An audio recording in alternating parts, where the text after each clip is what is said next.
पे आने वाली संगत और जो है बनने वाले शिष्यों से निवेदन है कि की माता के नवनिर्माणित मंदिर के लिए वह अपना सहयोग करें। वह सीमेंट, बजरी, रेता और टाइल्स के द्वारा अपना सहयोग कर सकते हैं और महाश्मशान के निर्माण में वह अपना सहयोग कर सकते हैं। आदेश जय श्री महाकाल, जय माँ कामाख्या। हम गुरु कराल रुद्र तारा कौलाचार्य जी आप सभी का पुनः स्वागत करते हैं हमारे इस यूट्यूब चैनल महातंत्र ज्ञान 2023 के अंदर, और जो है कॉमन पेज श्री गुरु रुद्र तारा कौल जी के ऊपर, जो कि इंस्टाग्राम के ऊपर व्यवस्थित है। माँ भगवती आप सभी का कल्याण करे। श्री जगदम्बा माँ कामरूपा कामाख्या महामाया की कृपा से अम्बुबाची महापर्व, जो कि इस वर्ष 21 जून से लेकर के 26 जून तक प्रतिवर्ष माँ कामाख्या शक्तिपीठ असम में बनाया जाता है, उसी का ही एक प्राथमिक प्रतीक रूप जो कि 10 जून 2023 को जो है हमारे सिद्धपीठ श्री माँ सिद्धेश्वरी शमशान कालीबाड़ी संगरूर पंजाब में मनाया जा रहा है, जिसमें भक्तों को जो है माँ भगवती के जो है दीक्षा का सौभाग्य प्राप्त होगा और सभी भक्तजन इस दीक्षा को प्राप्त करके माँ भगवती का सौभाग्य प्राप्त कर सकते हैं, माँ भगवती का शुभ आशीषम प्राप्त कर सकते हैं। भक्तों को बहुत समय से जो है इस चीज़ की आस थी कि दरबार से उनके लिए दीक्षा समारोह जो है अरेंज किया जाएगा, और दीक्षा समारोह इस बार जो है 10 जून को जो है सभी के लिए किया जा रहा है। और ये दीक्षा समारोह उन सभी शिष्यों के लिए, उन सभी आने वाले बच्चों के लिए, उन सभी संगतों के लिए जो भगवती के मार्ग पे बढ़ना चाहते हैं, भक्ति के मार्ग पे बढ़ना चाहते हैं, भक्ति वेदांत को जानना चाहते हैं, और माँ भगवती के वाम पद्धति श्री माँ भगवती कामरूपा महाकामाख्या देवी की वाम पद्धति को जो है दिल से जानना चाहते हैं, उनके लिए यह सुनहरा अवसर है। अब आपको बता देते हैं कि अम्बुबाची महापर्व होता क्या है। असल में आपको पता होगा कि जिस समय माँ सती का विवाह भगवान श्री शंकर जी के द्वारा हुआ था, तब दक्ष यज्ञ में माँ ने अपनी जो है काया को जो है माँ ने विध्वंस कर दिया था। तब उस काया के 52 टुकड़े जो है भगवान श्री हरि नारायण विष्णु के सुदर्शन चक्र ने किए थे। जहाँ जहाँ वो 52 टुकड़े जा गिरे, उन स्थानों को शक्तिपीठ कहा गया, और उसी में से एक जो स्थान था जो कि असम की कामरूप कामाख्या महामाया का स्थान है, जहाँ पे माँ भगवती का श्री विहग्र माँ का योनि स्वरूप जो है वहाँ गिरा था, और ये माँ का सबसे बड़ा तंत्र पीठ और शक्तिपीठ कहलाया जाता है। और उस स्थान की एक महत्ता है कि वर्ष में एक बार इस स्थान पे माँ भगवती महामाया अपने महामुद्रा स्वरूप में विराजमान होती है, अर्थात महामाया भगवती अपने जो है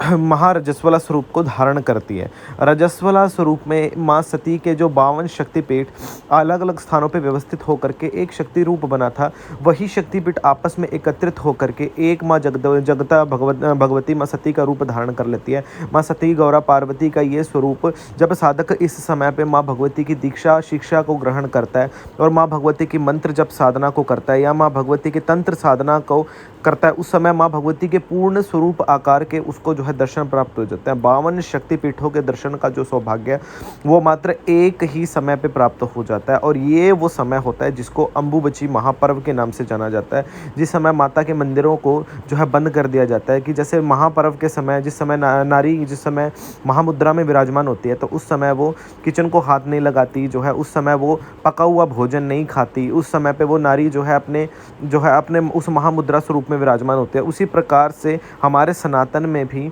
और हमारे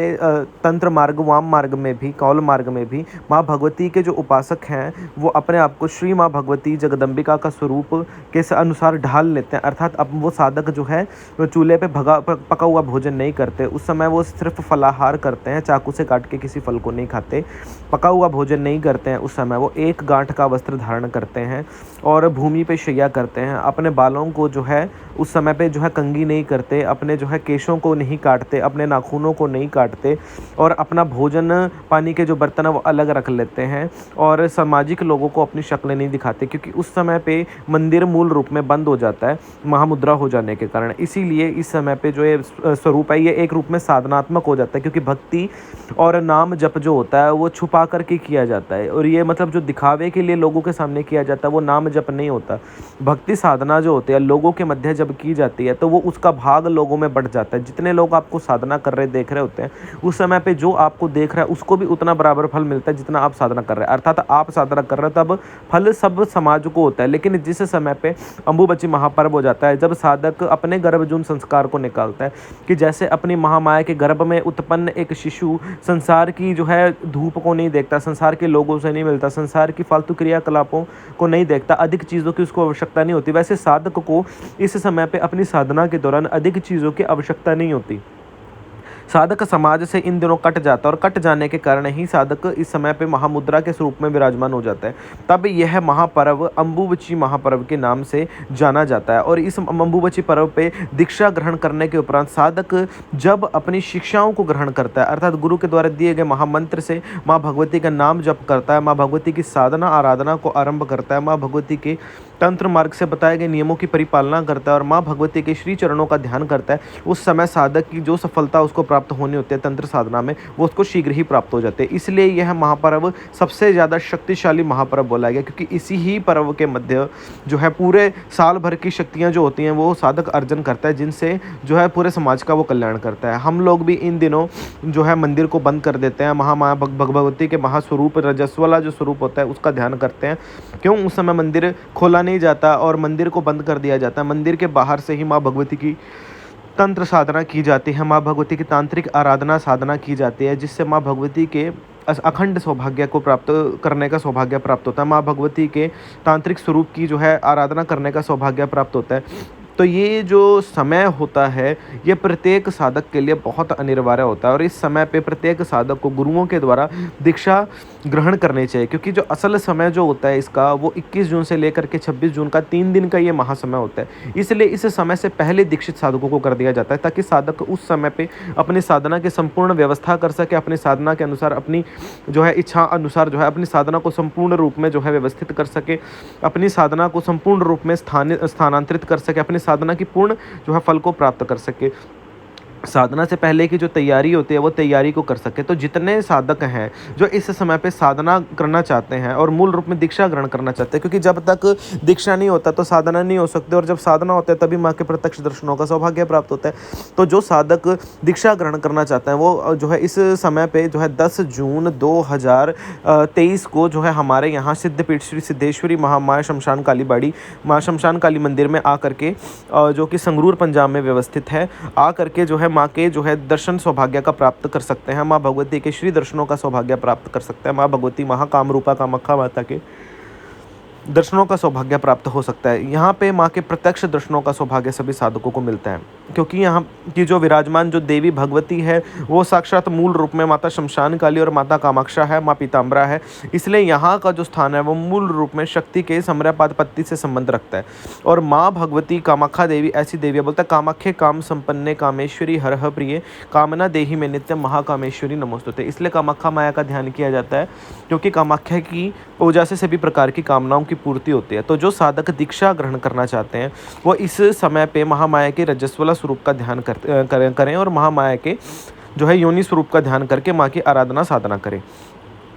अब बात आ जाती है कि जो साधक दीक्षा ग्रहण करना चाहते हैं उनको क्या क्या चीज़ों की व्यवस्था करनी पड़ेगी। देखिए, जो साधक ऑनलाइन दीक्षा ग्रहण करना चाहते हैं, हमने सभी को बताया कि गुरु दक्षिणा हमें नहीं चाहिए, हमें किसी प्रकार की चीज़ें नहीं चाहिए, लेकिन जो सामग्री इसमें लगती है, जो खर्चा आता है वो भी हमने सभी को मेंशन किया, क्योंकि इसमें हमारा वाम मार्ग है, इसमें बलिदान भी होता है, सब कुछ होता है। तो सब चीज़ों का जो खर्चा होता है वो हमने आप सभी को क्लियर किया है ऑलरेडी यूट्यूब के माध्यम से और वीडियोस के माध्यम से। तो इसमें वो साधक जो इस महामाया के जो इस पर्व पे आकर के दीक्षा ग्रहण करना चाहते हैं उनको मूल रूप में माँ की व्यवस्था करनी पड़ेगी, क्योंकि माँ के महामाया के नव मंदिर का निर्माण हो रहा है, नए मंदिर का निर्माण हो रहा है। तो हम साधकों से चाहते हैं कि वो माँ के नए मंदिर में निर्माण में अपना सहयोग दे। मूल रूप में वो सहयोग हमें जो है चाहिए, सीमेंट रेता ईंट बजरी और जो है सरिया टाइल्स और इन सब चीज़ों में जो है साधकों का सहयोग हमें चाहिए। जो गुरु दक्षिणा के स्वरूप में साधक अधिक से अधिक अपना सहयोग जो है मंदिर निर्माण में करें, क्योंकि जो सिद्धपीठ का निर्माण सभी प्रकार की जो है शक्तियों के द्वारा ही हो सकता है और साधकों को गुरु दक्षिणा के स्थान पे जो है अपना जो दक्षिणा देनी है उसके स्थान पे उनको यही सब चीज़ों की व्यवस्था हमें मुहैया करवा के देनी पड़ेगी, क्योंकि 4 चीज़ों की आवश्यकता दरबार पर लगेगी तो साधकों को ही इसका फल मिलेगा, हमें तो प्राप्त होने वाला है नहीं। हर शनिवार मंगलवार दरबार पर भंडारा होता है, तो साधकों से जो है आदेश है कि जो भी साधक दक्षिणा के स्थान पे दरबार पे हैं तो वो कुछ ना कुछ अपने इच्छानुसार भंडारे में अपना सहयोग दें। वो किसी भी प्रकार के कोई भी साधक जो है अपनी इच्छा से भंडारा दरबार में लगा सकता है, जिसको कि माँ की संगत है जो है खाती है, क्योंकि कई लोग जो दरबार पे आते हैं उन पे खाने के भी वांदे होते हैं, कोई खाना खा के आता है, कोई नहीं भी आता है, किसी पे पैसा होता है खाने के लिए, किसी पे नहीं भी होता, तो ये चीज़ भी जो है मायने रखती हैं।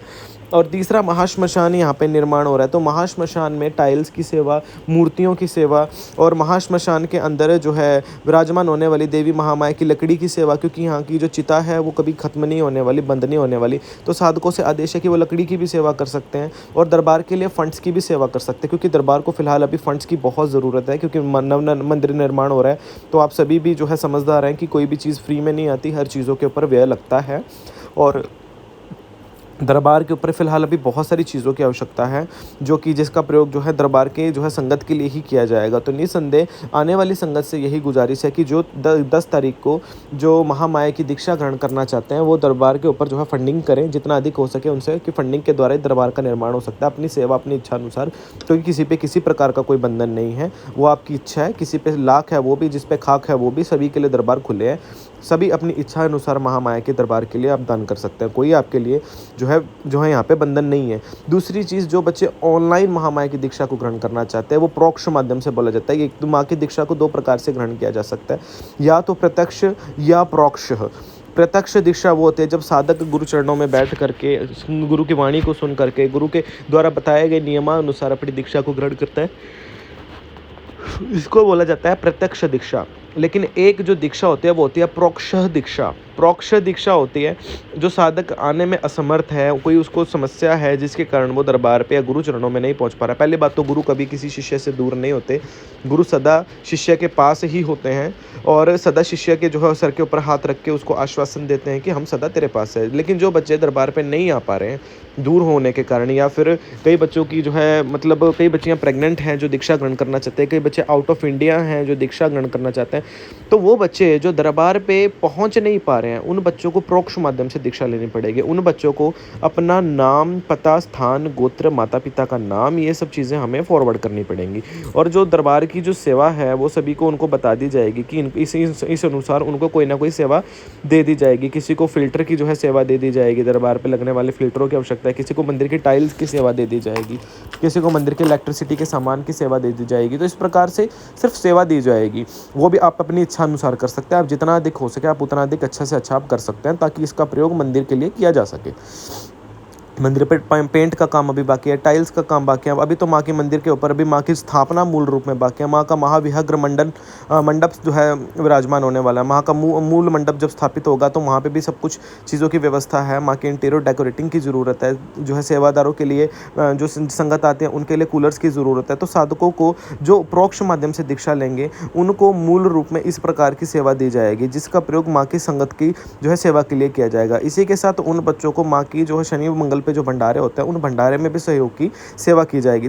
सेवा की मांग की जाएगी, ताकि वो बच्चे भी अपना सहयोग कर सकें जो है दरबार में किए जाने वाले भंडारे पर। क्योंकि देखिए हर कोई तो हर रोज़ भंडारा नहीं कर सकता, तो जो भी माँ की सेवा संगत आती है तो उनके लिए जो भी चीज़ बनती है दरबार में वो भी एज ए सेवा के माध्यम से की जाती है। और जो दरबार पे पूछा के लिए जो घी भी मंगवाया जाता है उससे माँ का हवन होता है, माँ का जो है भंडारा होता है। और जो बाकी संगत आती है उनका जो खाना भी होता है वो भी उसी देसी घी से बनता है। तो भले आप दरबार के लोग भले नमक से रोटी खाएं, लेकिन माँ की जो संगत आ रहे हैं उनके लिए सदा देसी घी के खाने की व्यवस्था यहाँ की जाती है। तो निसंदेह ये सब चीज़ें जो है सभी जो है साधकों के और आने वाले शिष्यों के सहयोग से ही संभव है, दरबार पे आने वाली संगत के सहयोग से ही संभव है। तो हम सभी से हमारा इसी जो है सहयोग की हम आशा करते हैं कि सभी संगत जो है आने वाली दरबार पर वो इस प्रकार से जो है दरबार पर सहयोग करें। और आने वाले जो साधक हैं वो जो है एज ए फंड के द्वारा, एज ए कैश के द्वारा, वो जो है मनी के द्वारा,